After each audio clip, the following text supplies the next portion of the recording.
plus en plus d'outils parce que les recherches continuent. Mm. On a parlé de la PNL qui a été créée dans les années 70 par John Grinder et Richard Bandler. Ils avaient autour d'eux tout un collège de personnes. Ils ont enseigné la PNL dans le monde entier.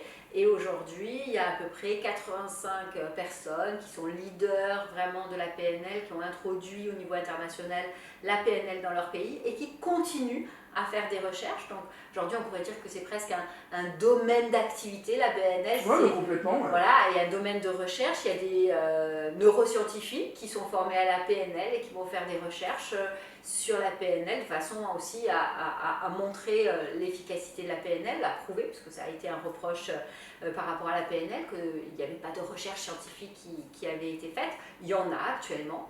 Il y a des psychologues aussi qui sont formés à la PNL et qui vont essayer de faire des ponts, de traduire les langages différents et de montrer qu'on peut dire et parler de la même chose. Bref, il y a plein de recherches qui sont actuellement à l'œuvre et qui sont extrêmement intéressantes aussi dans des domaines différents. Certaines personnes travaillent sur la spiritualité, certaines personnes vont travailler sur la dépression, d'autres vont travailler sur le harcèlement, d'autres vont travailler... Donc voilà, donc c'est très intéressant et tous ces leaders-là organisent, en fait, se retrouvent lors d'un sommet tous les 2 ans et partagent l'objet de leur découverte, là où ils en sont, construisent des partenariats.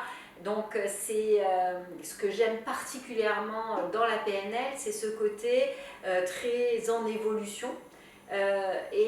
Qui est parti effectivement de 2 personnes qui l'ont un peu organisé, on va dire, lui ont donné un nom, mais qui sont toujours en évolution et c'est un travail qui se poursuit et qui nous permet, eh bien, nous aussi, d'avancer dans notre pratique